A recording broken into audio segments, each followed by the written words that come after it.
Hindi, para ito, from the horse's mouth. Sige, kwento mo yung intention mo dito Hindi, sa kasi loop. Background tsaka intention mo. Okay. Kasi Oo. let's say sa amin, mga katutubo, although ang lupa, pinuposisyonan namin for a long time, ginagalang din yun ng kapwa katribo kasi nga kami yung nakita for so long. Pero yung pakiramdam na hiram lang namin ito, kaya hindi namin siya ino-own na talagang amin. Kumbaga, ang pangangalaga at saka pagpapanatili sa kanya ay ang tinitingnan na pwede pa siyang magamit ng susunod na saling lahi namin for the next generation. Diba? Kasi iba yung tingin ng lowland doon eh. Ang tingin ng lowland doon, pag meron silang lupa, akin to, titutuluan ko to, kasi akin to. So, kasi kami, hindi ganun ang tingin namin eh. Although, sa amin pinagkatiwala yung pamumosisyon ng lot. Pero ang tingin namin doon ay hinihiram lang namin ito doon sa aming saling lahi. So yung paano namin alagaan, paano namin siya i-preserve, ay para magagamit pa siya ng next generation. Kaya sana yung makukuha nating mga kapartner or mga kabahagi doon sa project na gagawin natin, ganun din nila tingnan. Huwag siyang parang yaman na kailangan ay makakuha ako ng maraming ganitong lot kasi ito yung sukatan ng yaman ko. Although sinasabi nga namin ang laki ng lupa ay mga almost nasa 15 hectares. Pero never namin naisip na kami ay mayaman. So ganoon namin iniisip yung lupa. Hindi siya parang yaman na kailangan masabi na iyo siya. Ito ay yaman na kailangan may transfer mo sa next generation. So ano siya? Common yaman Yes. ng tribo? Yes. Okay. Second, di yun. Ngayon, paki-explain yung importance ng bakit ka nag-designate nitong lugar na to as a pilot for ano ngayon yung project itself. Yung papalitan natin pangalan dahil ako ngayon tinawag ko lang Project Evergreen dahil panimula ito para gusto ko, di ba yung magtaling bitoka tayo na yung buong Sierra Madre, maprotektahan natin. Pero dito mismo, project na to, na wala pa tayong title, bigyan natin yung title sa ano nyo. Sa project nyo, dinedicate mo tong lugar na to, ano yung, kasi ini-explain ko sa mga kausap na hindi naman, although siyempre makikinabang kayo, pero ang purpose nito is not to develop it na parang, siyempre dadating ang kita, pero hindi yun ang purpose nyo. Pakisabi yung vision, mission, at saka objective mo dito sa lupan to. Ano yung gusto mong eksperimento at patotoo na gawin dito? Okay, ang unang-unang pinakang mission ng pilot project na 2 hectares na wala pang title ay ano to, para to preserve the ancestral domain ng tribo namin, ng Dumagat Remontado. Yun yung unang goal doon. Kasi nakita natin yung problema ngayon, talamak yung bentahan ng mga rights, ng mga AV. So, natatakot kami na pagdating sa susunod na generation, konti na lang yung matitirang bahagi ng ancestral domain. So, itong project na to, magsisave ito doon sa ancestral domain ng Dumagat Remontado ng Rizal, lalo na sa bayan ng Tanay. So, this pilot, magiging history siya. Kasi nga, ang binubuo natin is yung tamang recipe, yung tamang concept, proseso, na kung paano na-preserve ang ancestral domain at the same time, yung mga nakaposition dito ay meron din parang livelihood. Meron din siyang pinagkakakitaan. Kasi, bakit nga ba nila binibenta yung lupa? Kasi gusto nila magkapera. Pero, itong pilot project natin to, ito yung babago dun sa connotation na kailangan ibenta ang EV para magkapera ang tribo. So, ito yung napipreserve mo yung lupa, pero at the same time, kumikita ang tribo. So, masasabi ba natin na medyo reverse kasi kadalasan ang relationship ng kontrata ng kapatagan at saka ng tribo is that ang sinusundan natin ang mundo at saka pamamaraan doon sa kapatagan. Etong eksperimentong to, ang mga titira dito, yung gustong makiremontado, ika nga, yung gustong mabuhay, matuto ng pamumuhay ng tribo, nakikitaling bituo ka sa tribo, at saka ang intention din nila is same sa intention ng tribo na protektahan yung ancestral domain. Yes. Okay. Yeah, ganun yung hinahanap nating mga katuwang. So, pag sinabi nating katuwang, yan yung ano natin ha, parang kapartner, kabahagi. Bibigyan ko lang ng linaw ha. Pag sinabi kasing katuwang, sabay kayong naglalakad, sabay kayong tumutungo sa isang daan. So, meron kayong clear na goal and objective sa kung ano, paano nyo patatakbuhin ang isang proyekto. So, yun yung katuwang para sa tribo. So, yes, ang hinahanap nating mga kapartner dito ay yung merong, sabihin natin, hindi sila mga katutubo, mga taga-lowland sila, pero yung kung paano sila mag-isip at saka yung puso nila ay nasa para mga sa katutubo. Parang mamumuhay na rin silang mga katutubo. Kasi ganun na rin nila titingnan yung project na na-utilize nila, na-maximize nila yung paggamit doon sa lupa. Pero ang kanilang goals doon ay ma-preserve yung ancestral domain. And then, at the same time, matulungan ang tribo, matulungan ang gumagat. So, idikit ulit natin dahil kasi maraming mga bagay kasi 'di ba sa tribo na marami kayong alam dahil kasi orally kahit na wala kayong nakasulat, alam ng lahat ng kasunduan. Yes. So, kasi meron kaming inaano na customary law. Ang customary law is more on practice siya, hindi siya more on nakasulat. Pero nakikita mo na patuloy pa rin siyang ginagawa ng tribo. Kasi kung paano nila pinahalagaan ng lupa, customary law yun. Tama. Kung paano nila ita-transfer ito sa susunod na generation, customary law pa rin ang magre-ready noon. Kaya, ang ano kasi namin, halimbawa, sa pilot project natin, unang-una, talagang hindi natin ma-detailed at first kung ano yung gusto nating tunguhin. Unless, naka-hands-on na tayo doon sa lupa talaga. Kumbaga, gumagawa na tayo, nag-work na tayo, doon natin makikita, oy, ito pala yung tama. Okay, So, galing. isulat natin. Sige. So, sa susunod ulit na araw, may nakita ulit tayo na, uy, mas maganda pala yung ganitong pamamaraan. So, kumbaga, wala ka talagang pattern na talaga munang susundan. Parang Kasi, nature talaga, natural. Yes, kung paano ibibigay sa iyo ng nature, doon ka magre-respond. Okay. So, pag naman kami ng taniman, pag nag-prepare kami ng taniman, hindi naman namin nasasabi na, uy, masagana ang kasi ito yung napila. Hindi. Pag nandoon ka na mismo sa place, nakikita mo na yung mga kakulangan, nakikita mo na yung doon ka mag-a-adjust para yung ginagawa doon sa land, magpo-prosper talaga. Kasi, kumbaga, ka na talaga doon sa kalikasan. Nakadikit ka na. Yes. Observation lang, no? Ang nakita kong strength ng customary law, although hindi nakasulat, Pero ang sinusunod. at saka hindi katulad ng mga nakasulat nga, pero hindi naman alam ng lahat. Kayo, alam ng lahat kung anong pinag-usapan. Everybody knows kung ano yung Yes. Katulad Okay. dito, napansin mo ba, wala namang bakod yung lupa namin eh. Pero alam ng mga boundaryhan dyan, alam nila kung hanggang saan yung lupa ni isang Oo, kongro. tama. So pag ang lupa dito sa amin ay bakod, asahan mo nakatira doon ay hindi katutubo. Ngayon, di ba doon sa balik ulit natin kasi hindi ko mahanap yun. Di ba ang rason ba tayo nagkakilala para lang may patotoo na meron akong pre-prior consent bunga ng series ng pulong na ginawa natin at saka nagpasa ng resolution na magsimula nga nitong pilot project matagal na. Yes. Tama. Opo. Paki-explain lang sa kanila dahil kasi siyempre hindi naging parang katutubo na rin ako na hindi kumbaga paki-explain lang doon sa mga kasama katuwang natin kung ano yung role ko doon sa project at saka anong responsibilidad ko. Okay, unang-una, kayo yung nagtiyaga na makuha yung loob ng aming mga elders, especially doon sa barangay Kuyangbay.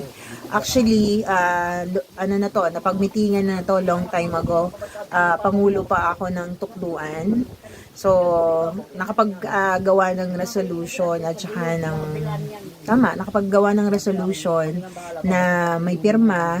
Tapos natatandaan ko nun, may pinirmahan pa kami ni Sherwin kasi bilang siya yung IPMR at bilang Pangulo ako ng Tukduan na parang inilalagay namin unang kausap.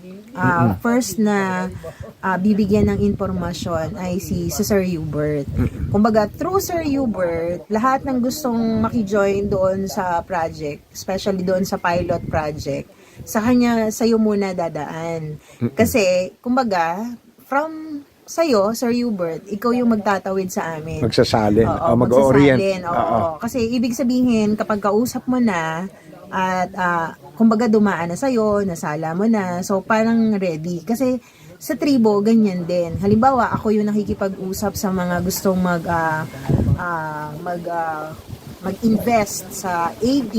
So, bilang Pangulo ng Tukduan, nakikipag-usap ako, pero hindi ko sinasabing aprobado na siya ng mga matatanda. Tama.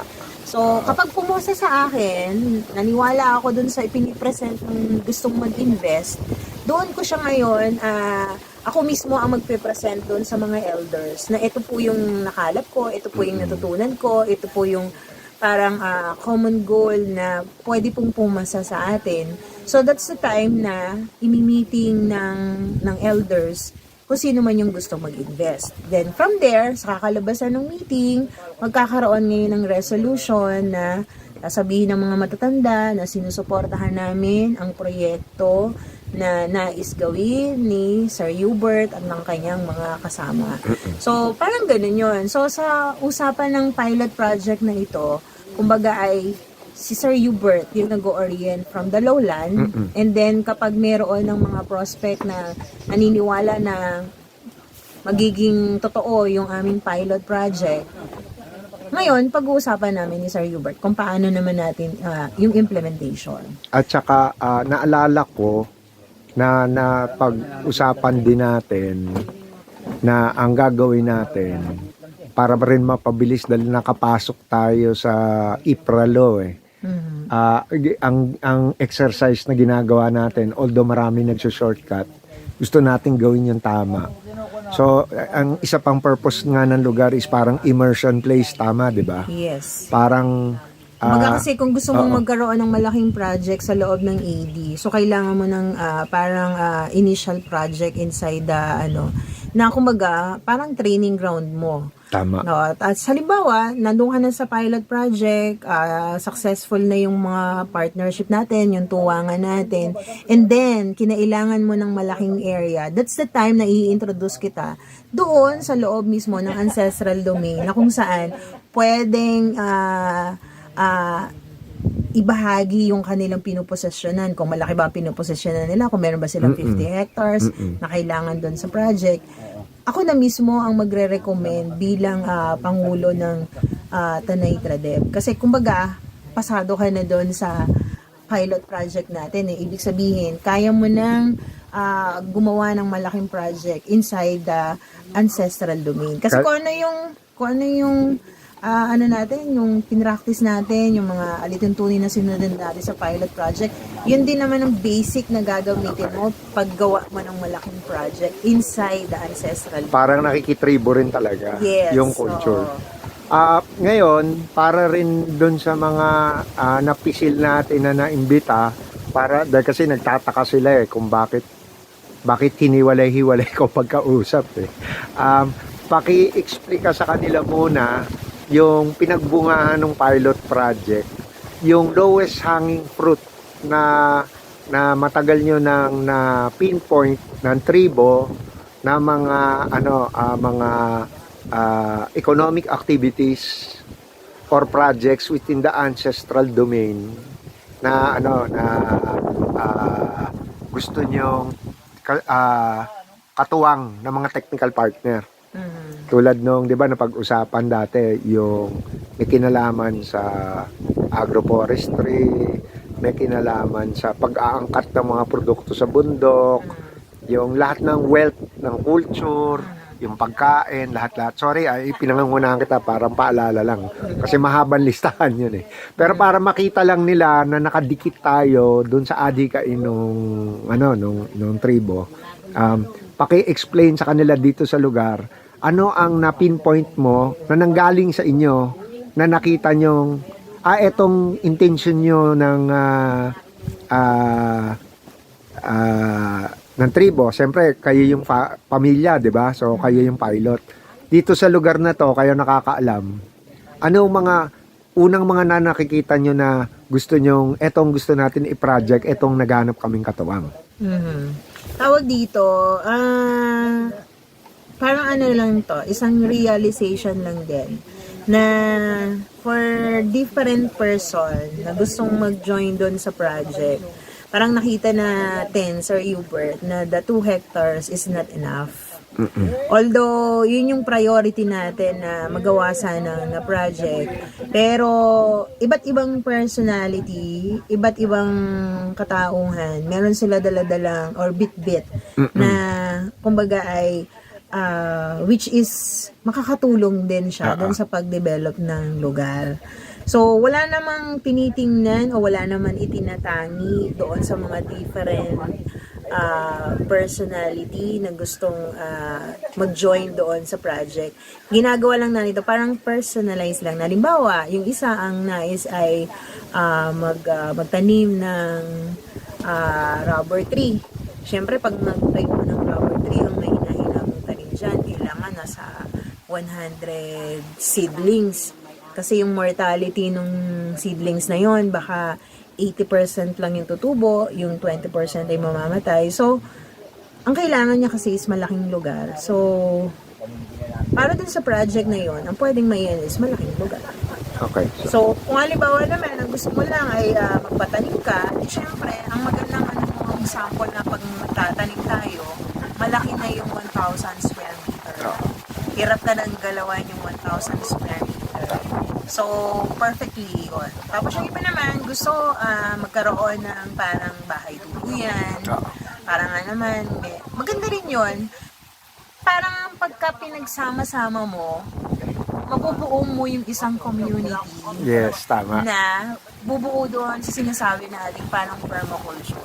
At saka merong area na kung saan i-designate lang natin na dito sa unang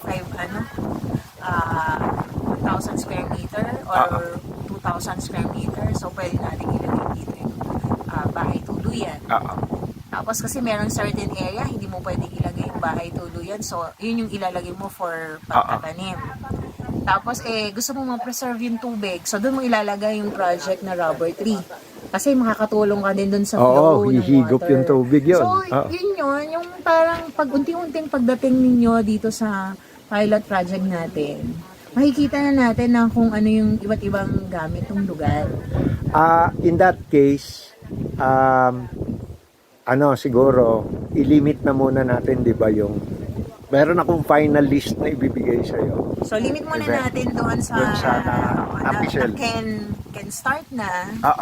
We can work out na step by step. Kasi sa isang hindi natin siya one click No. Siguro bibilang tayo ng a year, 2 years bago makakita tayo ng isang model talaga na, papunta na tayo doon sa ating talagang pilot project. In the meantime, okay lang kaya na ang gawin muna natin sa kanila kasi parang butaw na rin namin Lolan, parang ginawa ko, 'di ba? Yung butaw nila para practicality, para matuto rin sila. Yung 'di ba, isa kasi sa mga napisil natin dito, nagmula doon sa needs analysis at saka sa gusto niyo na ma-preserve ang inyong culture, is magkaroon tayo ng workshops. Siyempre educator ka, 'di ba? Hinahanap natin yung gitna paano mag-impart ng indigenous knowledge. So, yung asset nyo kasi is yung pamamaraan ng permakultura nyo So, okay lang kaya yung mga gustong tumuloy, bumutaw muna sila doon sa panimula ng pagbabalik dito sa lupa Yes. parang magbabayanihan tayo dun sa yung kay nanay muna at saka sa atin na nakaano dito, tas siguro gawa tayong matutuluyan nila, parang organic ba? Okay ba sa inyo? Kasi dun na para walang masamang tinapay, dun na nila makikita kung gusto nila yung ganun pamumuhay. Yes. Pero ang kapalit naman nun, kung di naman sila tumuloy, may tanim naman sila at saka meron silang, anong tawag doon? Meron silang natuto. Meron Okay. silang natutunan doon sa pag-i-immerse nila doon sa lugar. At saka alam nyo, may embrace nyo lang talaga sobra yung lupa or yung project kapag talagang you're going to start from the scratch, from the very beginning. Pangit kasi yung pagpunta mo, eto na, maganda na siya, perfect na siya. Pero pag alam mo na nagsimula ka from the day zero, na talagang hindi mo nakikita kung ano ang kakalabasan nito, pero willing ka pa rin gawin yung project. Pag naging successful, parang doon mo mararamdaman at masarap yakapin na, uy, ano ako nito? Ako yung nag-umpisa ng project na to. So, proud ako na ito na i-share. So, kasi parang i-own mo talaga. Although, hindi mo totally sa'yo yung land, pero dahil bahagi ka ng project, talagang mai-embrace at mararamdaman mo na I did something good for the benefits ng mga dumagat remontado ng Tanay. Tama. Di ba masaya yun? Masaya yun.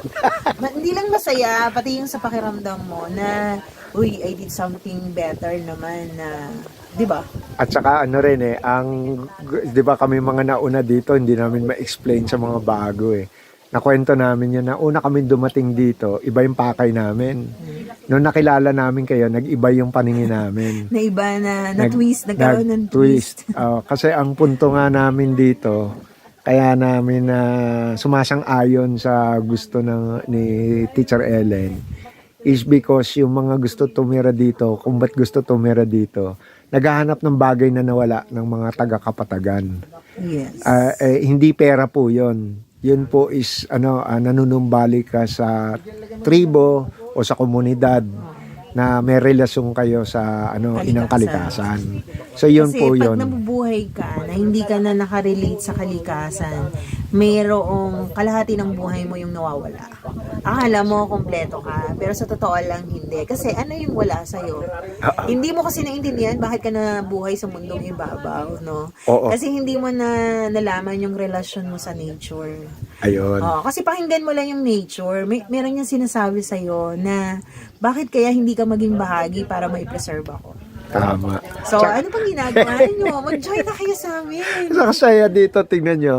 Ayan payak na payak Araw-araw, nagkakwentuhan sila.